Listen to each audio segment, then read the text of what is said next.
الحمد لله نحمده ونستعينه ونستغفره ونعوذ بالله من شرور أنفسنا ومن سيئات أعمالنا.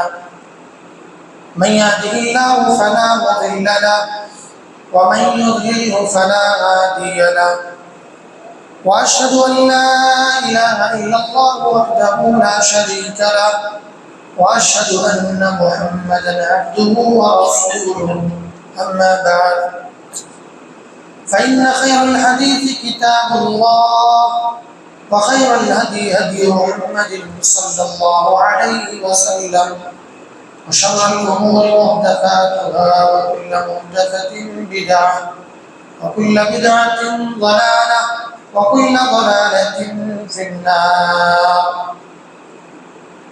أعوذ بالله السميع العليم من الشيطان الرجيم. بسم الله الرحمن الرحيم.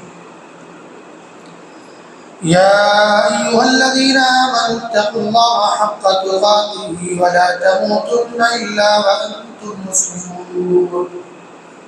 يا أيها الناس اتقوا ربكم الذي خلقكم من نفس واحدة وخلق منها زوجها وبث منهما رجالا كثيرا ونساء واتقوا الله الذي تساءلون به والأرحام إن الله كان عليكم رقيبا.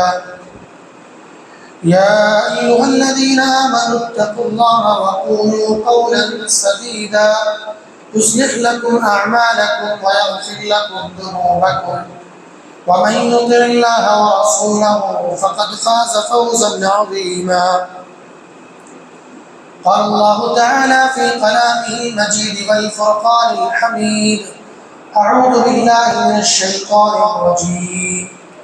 لن ينال الله لحومها ولا دماؤها ولكن يناله التقوى منكم كذلك سخرها لكم لتكبروا الله على ما هداكم.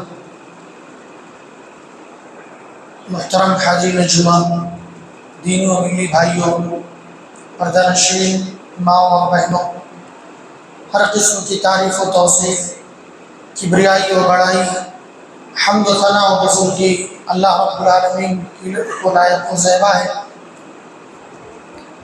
بعد درود و سلام و تمام انبیاء کرام علیہ السلام پر، خصوصاً آخری نبی جناب محمد رسول اللہ صلی اللہ علیہ وسلم پر.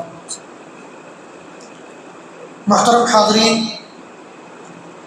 قربانی صرف کسی جانور کو ذبح کرنے کا نام نہیں ہے.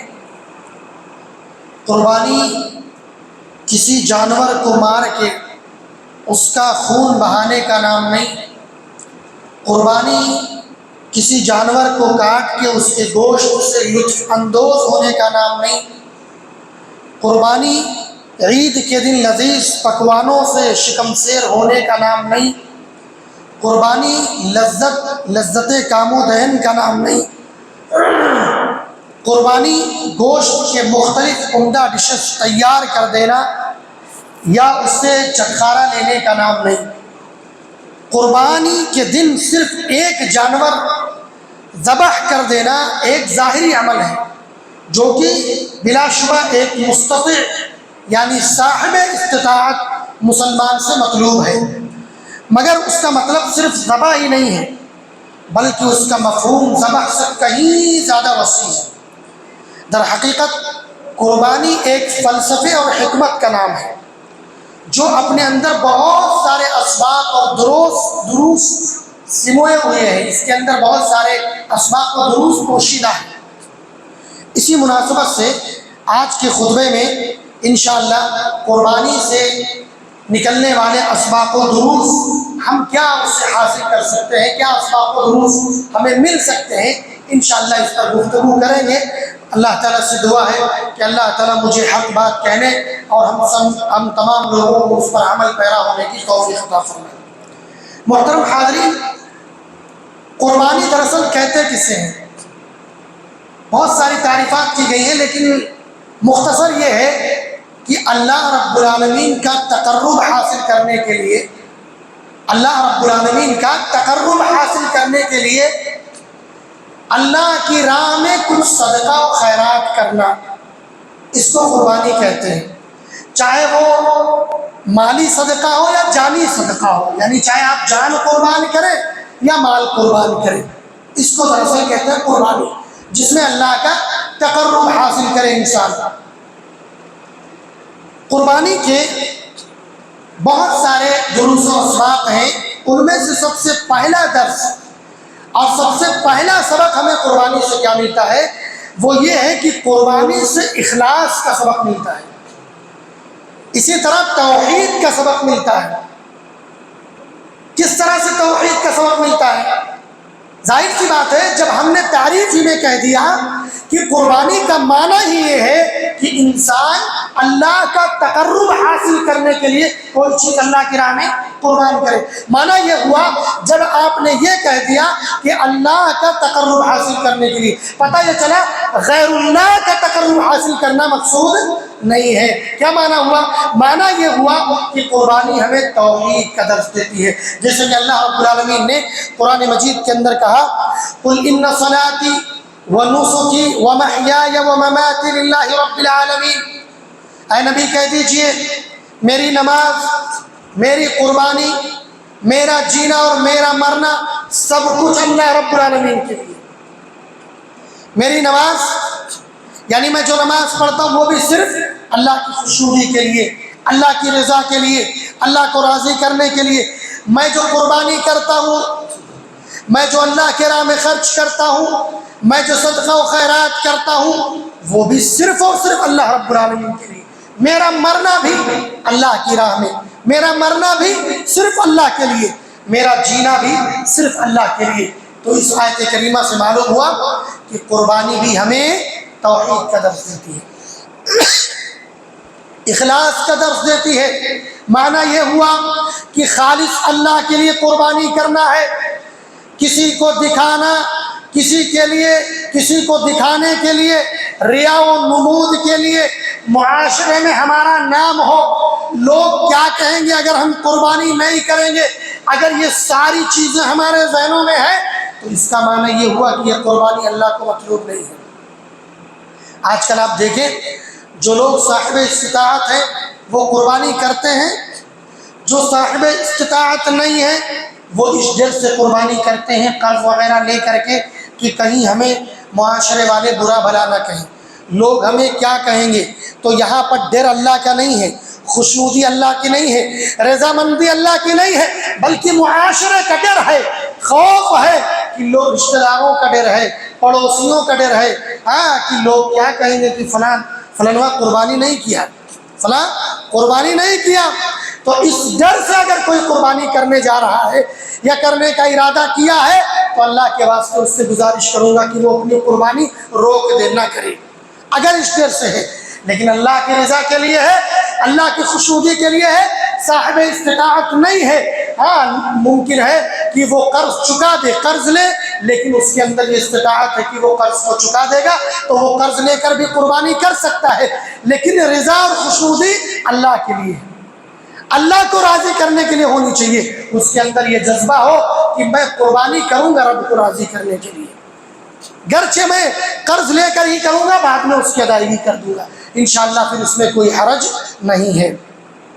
لیکن آج کل دیکھنے ملتا ہے، اور اسی طریقے سے جو لوگ صاحب استطاعت ہیں وہ بھی اپنے نیتوں کو خالص کر لیں، وہ نیتوں کو اس طرح سے خالص کر لیں کہ کہیں ایسا تو نہیں کہ وہ جانور لے کر کے آئے ہیں اس اعتبار سے کہ پڑوسیوں میں، آزو بازو میں میرا جانور سب سے بڑا ہونا چاہیے ورنہ میری ناک کٹ جائے گی، ورنہ میری ناک کٹ جائے گی کہ دیکھو اس کا چھوٹا نکل گیا، اس کا بڑا ہے، سب سے بڑا اس کا ہو گیا، اس کا چھوٹا ہو گیا۔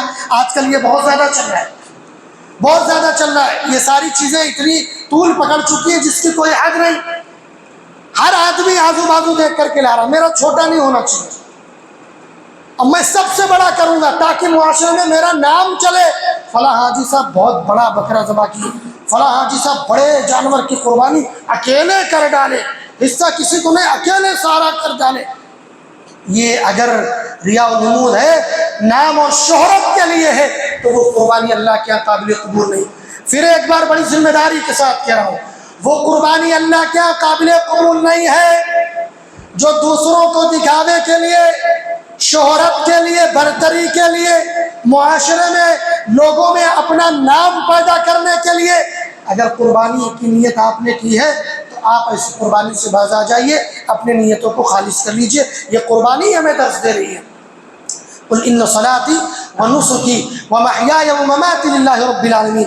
اسی طرح اللہ کے نبی صلی اللہ علیہ وسلم فرماتے ہیں ان اللہ لا يقبل من العمل الا ما كان له خالصا وابتغي به وجهه۔ اللہ کے نبی صلی اللہ علیہ وسلم فرماتے ہیں اللہ رب العالمین کسی بھی ایسے عمل کو قبول نہیں کرتا مگر یہ کہ خالص اللہ کے لیے ہو اور اسی کی رضا اور خوشنودی کے لیے ہو۔ اگر یہ عمل، یہ قربانی اگر اللہ کی رضا مندی کے لیے نہیں ہے تو یہ قربانی اللہ کے یہاں قابل قبول نہیں ہے۔ اسی طریقے سے میرے بھائیوں، قربانی ہمیں تقوی کا درس دیتی ہے، اللہ سے ڈرنے کا درس دیتی ہے، اللہ کا تقوی دل میں پیدا کرنے کا درس دیتی ہے۔ وہ کس طرح سے؟ اللہ رب العالمین نے فرمایا لن ينال الله لحومها ولا دماؤها ولكن يناله التقوى منكم۔ اللہ نے فرمایا کہ یہ جو تمہارے جانور ہیں، قربانی کے جانور ہیں، ان کا گوشت اور ان کا خون اللہ کو نہیں پہنچتا، تمہارے دل کا تقوی اللہ کو پہنچتا ہے۔ پتہ یہ چلا کہ ہمیں تقوی کے ساتھ، خلوص کے ساتھ، خلوص اور اللہیت کے ساتھ، اخلاص کے ساتھ ہمیں قربانی کرنی چاہیے، اور ہمیں اس قربانی کے ذریعے سے اپنے دل کے اندر تقوی پیدا کرنا چاہیے، اللہ کا ڈر پیدا کرنا چاہیے، اللہ کا خوف پیدا کرنا چاہیے۔ یہ قربانی ہمیں اس بات کا درس دیتی ہے۔ آپ دیکھیں اسی طریقے سے میرے بھائیوں، خون اور گوشت کی بات آ گئی تو اس میں ایک بات کبھی یہ بھی خیال رہے کہ جب آپ قربانی کریں تو گھر کے اندر کریں، گھر کے اندر کریں۔ اسی طریقے سے صفائی کا خاص خیال رکھیں، خون ایسے روڈوں پر نہ چھڑکا دیں، راستوں میں گلیوں میں نہ چھڑکا دیں، صفائی کا خاص خیال رکھیں۔ یہ ہماری ذمہ داری ہے، ہر ایک مسلمان کی ذمہ داری ہے۔ ایسا کوئی کام نہ کریں جسے آپ اپنی ایک عبادت کے ذریعے دوسروں کو تکلیف دیں۔ ایک تو ہوتا ہے انسان اپنی ذات کے لیے کوئی کام کرتا ہے، اپنے نفس کے لیے کوئی کام کرتا ہے اور دوسروں کو تکلیف دیتا ہے۔ یہاں آپ ایک عبادت کر رہے ہیں اور عبادت یہ اللہ کی عبادت ہے، اللہ کے تقرب کے لیے کر رہے ہیں، تو آپ اس کے ذریعے کسی کو تکلیف نہیں دے سکتے۔ اس لیے قربانی جب آپ کریں تو خاص ان چیزوں کا خیال رکھیں۔ اسی طریقے سے میرے بھائیوں، قربانی ہمیں ملت ابراہیمی کی اتباع کا درس دیتی ہے، ملت ابراہیمی کی اتباع کا سبق ملتا ہے۔ اللہ تعالیٰ نے فرمایا قد كانت لكم اسوة حسنة في ابراہیم، اللہ تعالیٰ نے تمہارے لیے ابراہیم علیہ السلام کی زندگی میں اسوہ اور نمونہ رکھا ہے، تمہارے لیے آئیڈیل بنایا ہے، نمونہ بنایا ہے۔ ان کی زندگی کا مطالعہ کریں، ان کی سیرت کا مطالعہ کریں، انہوں نے کس طرح سے زندگی گزاری اور کس طرح سے اللہ رب العالمین کو راضی کرنے کے لیے کتنی بڑی بڑی قربانیاں دی، کتنی بڑی بڑی آزمائشوں کا سامنا کیا۔ یہ قربانی ہمیں اس بات کا سبق دیتی ہے، درس دیتی ہے کہ آپ جو ہے ملت ابراہیمی کی اتباع کیجئے، ان کے نقش قدم پر چلنے کی کوشش کیجئے۔ انہوں نے آپ جب ان کی زندگی کا مطالعہ کریں گے تو آپ دیکھیں گے کہ جب انہوں نے آنکھ کھولا، جہاں ان کی پیدائش ہوئی، اللہ رب العالمین نے جہاں ان کی تخلیق کی، وہاں پر آپ دیکھیں شرک کا بول بالا تھا، گھر میں بت تراشے جاتے تھے اور بیچے جاتے تھے۔ اللہ رب العالمین نے ان کو وہاں پیدا کیا، لیکن وہاں سے اللہ تعالیٰ نے ان کو نبی بنایا، اور کس طرح سے انہوں نے توحید کا لوگوں کا درس دیا، اپنے باپ کو درس دیا، اپنی قوم والوں کو درس دیا، قوم والوں نے ان کو آزمایا اور طرح طرح کی مصیبتوں کا سامنا کیا، یہاں تک کہ ان کو آگ میں بھی ڈالا گیا، لیکن اللہ رب العالمین نے ان کو حفاظت کی ذمہ داری خود لی تھی، چونکہ وہ نبی تھے اور ان کے ذریعے سے لوگوں کو توحید کا پیغام دینا تھا۔ کہ قلنا یا نار کونی بردا وسلام علی ابراہیم۔ اس کے بعد اور آگے بڑھے، اللہ رب العالمین نے اولاد سے محروم کر رکھا تھا، انہوں نے دعا کی، اللہ تعالیٰ نے اولاد سے نوازی، بڑھاپے کی عمر میں اولاد سے نوازا۔ اس کے بعد اس کی بھی آزمائش، یہ پورا واقعہ ہے، میں اس کی طرف جانا نہیں چاہتا، صرف کہنے کا مطلب یہ ہے میرے بھائیوں کہ انہوں نے کس طرح سے آزمائش بھری زندگی گزاری، لیکن کبھی بھی عقیدے پر، توحید پر حرف نہیں آنے دیا، غیر اللہ کو کبھی نہیں پکارا۔ معلوم یہ ہوا کہ آپ کتنی بھی آزمائش آ جائے، کتنی بھی مصیبتیں آ جائیں، کتنی بھی تکلیفیں آ جائیں، لیکن ہمیں صرف اور صرف اپنے رب کو پکارنا ہے، ایک ہی در پہ دستک دینا ہے، دوسرا کوئی در نہیں میرے بھائیوں، دوسرا کوئی در نہیں ہے۔ اس لیے میرے بھائیوں یہ سبق ہمیں ملت ابراہیمی کی اتباع سے ہمیں یہ سبق ملتا ہے کہ ہم جو ہے توحید کا دامن کبھی نہ چھوڑیں، کتنی بھی آزمائشیں ہوں لیکن توحید کا دامن نہ چھوڑیں۔ اسی طریقے سے میرے بھائیوں اتباع سنت کا سبق ملتا ہے، اتباع سنت کا بھی درس ملتا ہے، کس سے؟ قربانی سے۔ وہ اس طریقے سے کہ صحیح بخاری کی روایت ہے، جندب بن سفیان البجلی رضی اللہ تعالیٰ عنہ کہتے ہیں کہ ہم ایک اللہ کے رسول صلی اللہ علیہ وسلم کے ساتھ ایک دن قربانی کے دن نکلے تو دیکھا کہ کچھ لوگوں نے نماز سے پہلے ہی قربانی کر ڈالی۔ اس کے بعد اللہ کے نبی صلی اللہ علیہ وسلم کو جب معلوم ہوا تو آپ نے فرمایا کہ جس نے نماز سے پہلے قربانی کی ہے وہ دوبارہ قربانی کرے گا اگر وہ صاحب استطاعت ہے۔ نماز سے پہلے کی قربانی عام ذبیحہ ہے، یہ قربانی نہیں ہوئی، نماز کے بعد جو قربانی کرے گا اس کی قربانی مانی جائے گی۔ پتہ یہ چلا کہ قربانی جو کرنے کا حکم دیا ہے اس میں بھی اتباع سنت ہے، نبی کی اتباع کرنی ہے۔ اگر نبی کی اتباع نہیں ہوتی تو آپ نماز سے پہلے بھی کر لیتے تو بھی اللہ ہی کے لیے کر رہے ہیں۔ پتہ یہ چلا آپ توحید کے ساتھ کر رہے ہیں، اخلاص کے ساتھ کر رہے ہیں، اللہ کو راضی ہی کرنے کے لیے کر رہے ہیں، لیکن اتباع سنت یہاں پر بھی ہونا چاہیے۔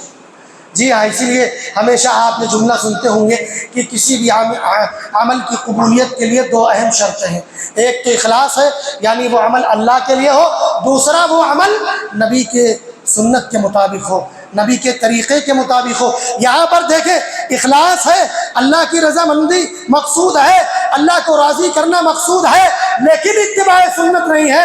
اتباع سنت یہ ہے کہ نماز کے بعد قربانی ہونی چاہیے۔ اللہ کے نبی نے فرمایا یہ سنت کے خلاف ہو گیا۔ نبی ہماری سنت یہ ہے کہ کب ہو؟ نماز کے بعد ہو، آپ لوگوں کو دوبارہ قربانی کرنی پڑے گی۔ اس لیے میرے بھائیوں اتباع سنت کا درس ہمیں قربانی سے ملتا ہے۔ اسی طریقے سے غریبوں، مسکینوں اور عام مسلمانوں کی خدمت کا درس اور سبق ہمیں قربانی سے ملتا ہے، وہ اس طریقے سے کہ اللہ رب العالمین نے فرمایا فَكُلُوا مِنْهَا وَأَطْعِمُوا الْبَائِسَ الْفَقِيرَ، تم بھی اس قربانی کے گوشت سے لذیذ ہو جاؤ اور اس کے لذیذ چیزوں کو کھاؤ اور اپنے غریبوں کو، فقیروں کو بھی کھلاؤ۔ تو کیا معلوم ہوا؟ خود بھی کھاؤ، غربا کا خیال رکھو، مسکینوں کا خیال رکھو، یتیموں اور بیواؤں کا خیال رکھو، وہ لوگ جو حاجت مند ہیں، جو ضرورت مند ہیں، ان کا خیال رکھو۔ یہ سبق کس سے ملا؟ قربانی سے۔ سبحان اللہ۔ اسی لیے میں نے شروع میں کہا قربانی صرف ایک ذبیحے کا نام نہیں ہے، بڑے اسباق و دروس الحمدللہ اس میں۔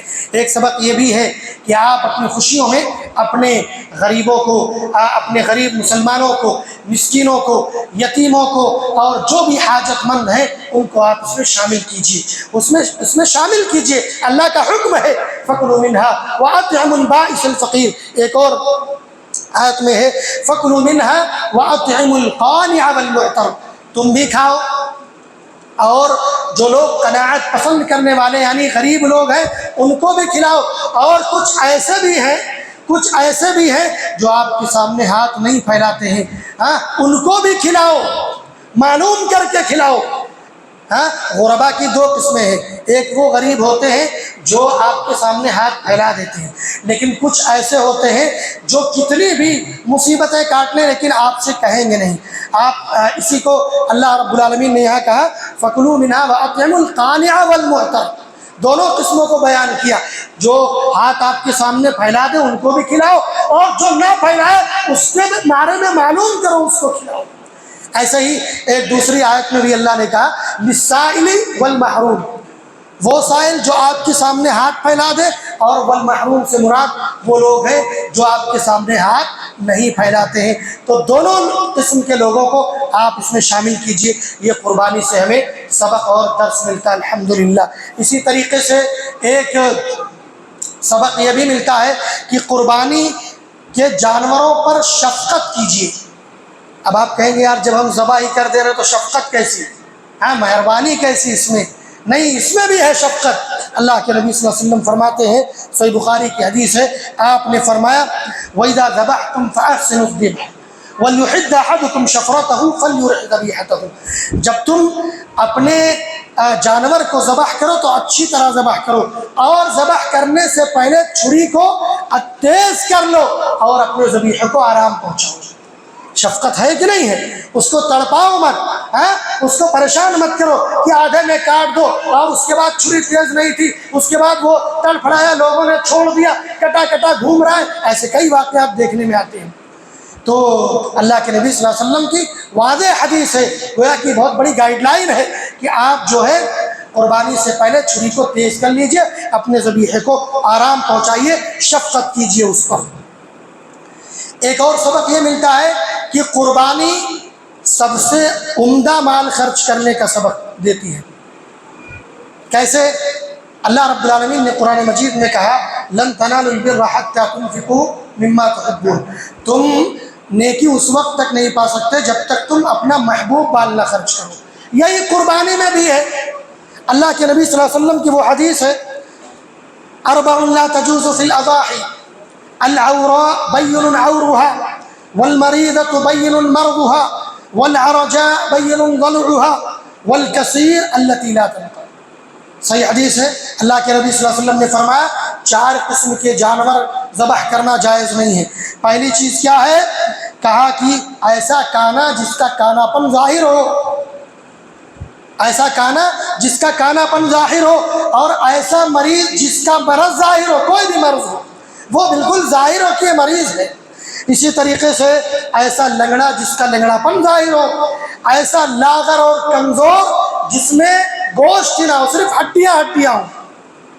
تو اس سے کیا معلوم ہوا؟ معلوم ہوا کہ اس کے مقابلے میں جانور بالکل صاف و شفاف ہونا چاہیے، کانا نہ ہو، لولا لنگڑا نہ ہو، اسی طریقے سے بھینگا نہ ہو، اور لاغر اور کمزور نہ ہو۔ پتہ یہ چلا ایک تندرست اچھا جانور ہو۔ کیا معلوم ہوا؟ معلوم یہ ہوا کہ صاف و شفاف بہترین مال اللہ کو محبوب ہے۔ سبحان اللہ۔ اب یہ قربانی کے لیے کہا، لیکن عمومی حالات میں بھی جب آپ صدقہ و خیرات کریں تو بھی ان چیزوں کا خیال ہونا چاہیے کہ آپ اپنا محبوب مال اللہ کی راہ میں خرچ کیجیے۔ آپ کے پاس کوئی مال پڑا ہوا ہے، اب وہ کام کا نہیں ہے، چلو بھائی اللہ کی راہ میں خرچ کرتے، کام ہی نہیں ہے اس کا، تو یہ محبوب کام ہوا، یہ تو آپ جو نکال رہے اپنا کام ہے نا۔ اسی لیے کہا کہ لن تنالوا البر حتى تنفقوا مما تحبون، تم اس وقت تک نیکی نہیں پا سکتے جب تک تم اپنا محبوب مال اللہ کی راہ میں خرچ نہ کرو، اور قربانی میں بھی یہی مقصود ہے۔ اس میں ایک اہم مسئلہ یہ جان لیں کہ اگر کوئی جانور جب آپ خریدنے جا رہے ہیں، خریدنے کے وقت یہ عیب دیکھنا ہے، خریدنے کے بعد نہیں دیکھنا ہے۔ مثال کے طور پہ آپ نے جانور خرید لیا، اس کی پوری قیمت ادا کر دی، قیمت ادا کرنے کے بعد آپ گھر لائے، گھر لانے کے بعد اس کو کوئی نقصان ہو گیا، چوٹ لگ گئی، لگ سکتا ہے، ممکن ہے، اسی طرح سے کسی نے کچھ پھینک دیا، اس کے ہاتھ پہ لگ گیا، تو یہ جو بعد میں جو مرض ہوگا یا بعد میں کوئی نقصان ہوگا انشاءاللہ اس میں آپ قربانی کر سکتے ہیں، کوئی حرج نہیں ہے۔ اصل مسئلہ قیمت کا ہے کہ آپ جو ظاہر سی بات ہے، آپ بازار میں گئے، ایک جانور ہے جو لنگڑا ہے، ایک جانور ہے جو ہر عیب سے پاک ہے، تو ظاہر سی بات ہے لنگڑے کی قیمت کم ہوگی اور اس کی زیادہ ہوگی، تو آپ زیادہ قیمت ادا کر رہے ہیں صاف و شفاف لینے کے لیے۔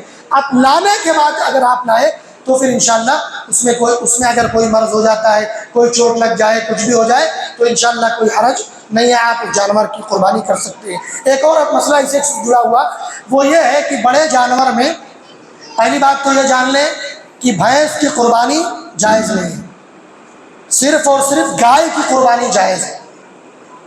الحمدللہ اللہ رب العالمین نے آپ کو نوازا ہے، اور اللہ رب العالمین نے آپ کے شہر میں امن و امان برقرار رکھا ہے، ورنہ ہمارے یہاں آپ نارتھ انڈیا میں جائیں وہاں پر بڑے جانور بھول ہی گئے لوگ، وہاں پر حکومت کی پابندی ہے اکثر و بیشتر جو ہے صوبوں میں۔ ابھی حال میں ایک بیان آیا ہے جو بنگال کے جو حکومت کا بیان آیا ہے، اس میں اس نے کورٹ نے فیصلہ دے دیا ہے کہ آپ جو ہے بڑے جانور گائے کی قربانی نہیں کر سکتے۔ تو اللہ نے آپ کو نوازا ہے، الحمدللہ امن و امان شہر حیدرآباد میں برقرار ہے۔ اللہ سے دعا کرتے رہیں کہ اللہ تعالیٰ یہ امن و امان ہمارے شہر میں ہمیشہ برقرار رہے۔ امن و امان کی بہت اہم ضرورت ہے میرے بھائیوں۔ تو یہ میں عرض یہ کر رہا تھا کہ بڑے جانور میں بہت سارے لوگوں کا یہ سوال ہے کہ بھائی ایک جانور میں ایک حصہ لے رہے ہیں تو کیا وہ تمام گھر والوں کو کافی ہو جائے گا یا گھر کے ہر ایک فرد کے لیے حصہ لینا ہوگا؟ نہیں، ایک حصہ مالک کی طرف سے لیجیے، سارے گھر والوں کو انشاءاللہ کافی ہو جائے گا۔ اسی طریقے سے میرے بھائیوں ایک درس اور سبق یہ ملتا ہے قربانی سے ہمیں کہ قربانی راہ الہی میں مال و اولاد تک قربان کرنے کا ہمیں سبق دیتی ہے۔ یعنی معنی یہ ہوا کہ آج ہم قربانی کر رہے ہیں، جانور ذبح کر رہے ہیں، لیکن اس سے سبق یہ مل رہا ہے کہ ہم اللہ کی راہ میں جانور تو ذبح کر رہے ہیں، لیکن کبھی اگر اللہ نے ہم سے ہمارے مال کی قربانی تو مطلوب ہے ہی، مال کی قربانی مانگی ہے، مال دیں گے۔ اگر ہمیں جان کی قربانی بھی دینی پڑے، اللہ نے وہ بھی مانگ لیا تو ہم دینے کے لیے تیار ہیں۔ یہ قربانی کرتے وقت آپ کا جذبہ ہونا چاہیے، ہمارا جذبہ ہونا چاہیے، ہماری یہ سوچ ہونی چاہیے آج اس مال کی قربانی ہے، کبھی ہمارے اولاد کی بھی قربانی اللہ نے مانگی تو وہ ہم دیں گے، ہماری اپنے جان کی قربانی مانگی تو وہ ہم دیں گے۔ ابراہیم علیہ السلام کے واقعے میں آپ دیکھیں، وہاں اللہ رب العالمین نے اولاد کی قربانی مانگی، وہ لے کر کے چلے گئے اپنے بچے کو اور کہا، اپنے بیٹے سے کہا کہ بیٹا میں نے خواب میں دیکھا ہے کہ میں تجھے ذبح کر رہا ہوں۔ انہوں نے کہا کہ اے ابا جان آپ ذبح کیجیے، آپ جو آپ کو حکم دیا گیا ہے اس کو کر گزریے، آپ انشاءاللہ صبر کرنے والوں میں سے پائیں گے۔ اس سے کیا معلوم ہوا؟ معلوم یہ ہوا کہ جب جانور کی قربانی اللہ نے مانگی ہے وہ دے رہے ہیں۔ اللہ نے اگر کبھی ہمارے اپنے جان کی قربانی مانگی، اپنے اولاد کی قربانی مانگی تو وہ بھی انشاءاللہ اللہ کی رضا کے لیے، اسلام کی سربلندی کے لیے دینے کے لیے تیار رہیں گے۔ یہ جذبہ ہم مسلمانوں کا ہونا چاہیے میرے بھائیوں۔ اسی طریقے سے انشاءاللہ قربانی سے ایک دن پہلے آپ انشاءاللہ عرفہ کا روزہ رکھیے، بڑی فضیلت ہے اس کی۔ اللہ کے نبی نے فرمایا اگر کوئی عرفہ کا روزہ رکھتا ہے، 9 ذی الحجہ کا کوئی روزہ رکھتا ہے تو اس کے 1 سال پچھلے اور 1 سال اگلے 2 سال کے گناہ معاف۔ سبحان اللہ، اتنا بڑا آفر آنے والا آپ کے پاس انشاءاللہ۔ تو یہ پڑے گا 27 میں کو 27 کو آپ کو روزہ رکھنا ہے۔ بہت سارے لوگوں کا یہ سوال ہے کہ حضرت یہ بتائیے عرفہ تو اس دن 1 دن پہلے ہوگا وہاں پر، تو اس دن وہاں کا اعتبار نہیں کیا جائے گا۔ اللہ کے نبی صلی اللہ علیہ وسلم سے جو روایت منقول ہے اس میں 9 ذی الحجہ ہے، 9 ذی الحجہ ہے، اس لیے جو ہے 9 ذی الحجہ کو ہی آپ روزہ رکھیں گے عرفہ کا، وہاں کے حساب سے آج کو نہیں رکھیں گے۔ اگر آپ کو زیادہ خواہش ہے رکھنے کی تو آپ پورے 9 دن رکھیے۔ اللہ کے نبی صلی اللہ علیہ وسلم کی روایت موجود ہے، ممکن ہے پچھلے جمعہ میں آپ نے سنا ہوگا چونکہ عشر ذی الحجہ کے تعلق سے آپ کا خطبہ تھا، اس میں یہ ہے کہ اللہ کے نبی صلی اللہ علیہ وسلم پورے 9 دن روزہ رکھتے تھے، 1 ذی الحجہ سے لے کر کے 9 ذی الحجہ تک۔ اس لیے آپ جو ہے چاہے تو 9 رکھیں پورا، لیکن عرفہ کا روزہ عرفہ کی نیت سے 8 ذی الحجہ کو آپ نہیں رکھ سکتے، آپ کو 9 ہی کو رکھنا ہوگا۔ جی ہاں، آج آپ یہ بتائیے، آج 50 سال سے آپ کو معلوم ہو جا رہا ہے کہ وہاں پر 1 دن پہلے 100 سال پیچھے چلے جائیے، چلیے وہاں بھی مان لیتے ہیں، 200 سال پیچھے چلے جائیے وہاں بھی مان لیتے ہیں ہم کہ آپ نے معلوم کر لیا۔ جو 300 سال 400 سال پہلے تو ان کو تو نہیں معلوم تھا کہ وہاں پر عرفہ کب ہے، یہاں پر کب ہے۔ اللہ کے نبی صلی اللہ علیہ وسلم کے زمانے میں بھی مختلف جو دنیا کے اندر جو لوگ تھے وہاں پر بھی نہیں معلوم تھا، وہاں تو حبشہ کے اندر نہیں معلوم ہوتا تھا کہ عید کب ہے۔ تو اس لحاظ سے یہ آج کے دور کے حساب سے جو معلوم ہو جاتا ہے یہ اچھی بات ہے ٹیکنالوجی کے حساب سے، لیکن آپ جو ہے 9 ذی الحجہ کو عرفہ کی نیت سے انشاءاللہ روزہ رکھیں گے۔ اور جو لوگ یہ کہتے ہیں کہ نہیں ہم عرفہ 8 کو بھی رکھ لیں گے 9 کو بھی رکھ لیں گے دونوں ہو جائے گا، عرفہ کی نیت سے 2 دن روزہ رکھنا درست نہیں ہے۔ میں نے کہا کہ روزہ آپ رکھنا چاہیں تو پورا رکھ لیں 9 دن، لیکن عرفہ کی نیت سے صرف ایک دن، واضح رہے یہ بات، عرفہ کی نیت سے صرف ایک دن روزہ رکھیں گے۔ یہ چند باتیں تھیں جو ہم نے آپ کے سامنے پیش کی۔ ایک آخری بات کہہ کے اپنی بات کو ختم کرتا ہوں۔ آپ نے شاید پچھلے خطبے میں سنا ہوگا، وہ یہ کہ جب آپ ذی الحجہ کا چاند دیکھ لیں تو آپ ناخن اور بال وغیرہ نہ کاٹیں، ہے نا؟ یہ مسئلہ عموماً لوگوں کو معلوم ہے۔ جو ارادہ رکھتے ہیں وہ نہ کاٹیں، ٹھیک ہے؟ جو ارادہ رکھتے ہیں وہ نہ بال کاٹیں نہ ناخن کاٹیں۔ الحمدللہ ہمارے مسلمان بھائی اس پر عمل کرتے ہیں، بڑی خوشی ہوتی ہے، لیکن افسوس یہ ہوتا ہے کہ جس دن اللہ کی راہ میں اتنی بڑی قربانی پیش کرتے ہیں، اتنی بڑی عبادت پیش کرتے ہیں، اسی دن جا کر کے داڑھی کٹوا لیتے ہیں۔ اللہ اکبر! اتنا بڑا گناہ آپ کیسے کر سکتے ہیں؟ وہ بھی اتنی بڑی عبادت کے دن۔ ویسے تو داڑھی کاٹنا حرام ہے، ایک بار پھر کہہ رہا ہوں، داڑھی کاٹنا حرام ہے، حرام ہے، حرام ہے، چاہے وہ عام دن میں ہو یا ان دنوں میں ہو۔ لیکن آپ جو ہے رکے ہوئے تھے ایک عبادت کے لیے، اور اسی دن ایک عبادت کر رہے ہیں، اللہ کو راضی کرنے کے لیے ذبح کر رہے ہیں، پھر اللہ کو ناراض کرنے کے لیے اسی دن حرام کام کا ارتکاب۔ یہ ایک مسلمان کیسے کر سکتا ہے؟ کیسے کر سکتے ہیں آپ اس کام کو؟ اتنا بڑا حرام کا کام آپ، اور وہ بھی اتنی بڑی عبادت کے دن کیسے کر سکتے ہیں؟ اس کا معنی یہ نہیں کہ دوسرے دن کروا لیجیے۔ مطلب یہ ہے کہ میرے بھائیوں، اس سے ہمیں یہ بھی سبق ملتا ہے کہ اللہ کے نبی صلی اللہ علیہ وسلم کی اتباع کیجیے جن چیزوں سے۔ اب آپ کو روک دیا گیا کہ آپ نے ارادہ کیا ہے کہ آپ جانور ذبح کریں گے تو ناخن اور بال نہ کاٹیں، آپ رک گئے 10 دن، لیکن حدیث پہلے سے ہی موجود ہے کہ آپ داڑھیوں کو معاف کر دیجئے، چھوڑ دیجئے، مت کاٹیے۔ وہاں آپ کی اتباع کہاں چلی گئی بھائی؟ وہ تو ہمیشہ کے لیے ہے نا، وہ تو ہمیشہ کے لیے، پھر آپ وہاں داڑھی کیوں کاٹ رہے ہیں؟ اور نعوذ باللہ ایسے ایسے فیشن والے جا کے وہ پورا جو ہے کچھ لوگ تو صفحہ چیک کر دیتے، کچھ لوگ جا کر کے اس میں بھی ڈیزائن چل رہا ہے، ڈیزائن بنواتے۔ لا حول ولا قوت الا باللہ۔ ایسے مسلمان اپنے آپ کو مسلمان کیسے کہلواتے ہیں آپ؟ شرم آنی چاہیے ایسے لوگوں کو۔ اتنا بڑا ثواب کا کام اور اتنی بڑی عبادت، ایک طرف آپ اللہ کو راضی کرنے کے لیے ذبح کر رہے ہیں، دوسری اور ذبح کرتے وقت دعا پڑھ رہے ہیں، ان صلاتی و نسکی و محیای و مماتی للہ رب العالمین لا شریک لہ وبذلک امرت۔ اس سے پہلے انی وجہت وجہی للذی، کیا معنی ہے اس کا؟ خوشنودی معنی ہے اس کا، رضامندی معنی ہے اس کا، اللہ کی رضامندی کے لیے میں کر رہا ہوں، یہ معنی ہے اس کا۔ اور اس کے بعد آپ جا رہے ہیں اللہ کی جو حرام کردہ چیز کو جا کر کے اسی دن انجام دیتے ہیں۔ اس لیے میرے بھائیوں، اس سے ہمیں یہ بھی سبق ملتا ہے کہ اتباع سنت کو آپ کو ہمیشہ لازم پکڑنا ہے، کسی ایک دن نہیں، کسی 10 دن نہیں۔ آپ جو ہے داڑھیوں کو معاف کر دیجئے، چھوڑ دیجئے، اور پکے سچے مسلمان بن جائیے، ٹھیک ہے؟ اللہ تعالیٰ سے دعا ہے اللہ تعالیٰ ہم تمام لوگوں کو کئی باتوں پر عمل کرنے کی توفیق عطا فرمائے، آمین۔ اقول قولی هذا فاستغفر الله لي ولكم ولسائر المسلمين فاستغفروه انه هو الغفور الرحيم۔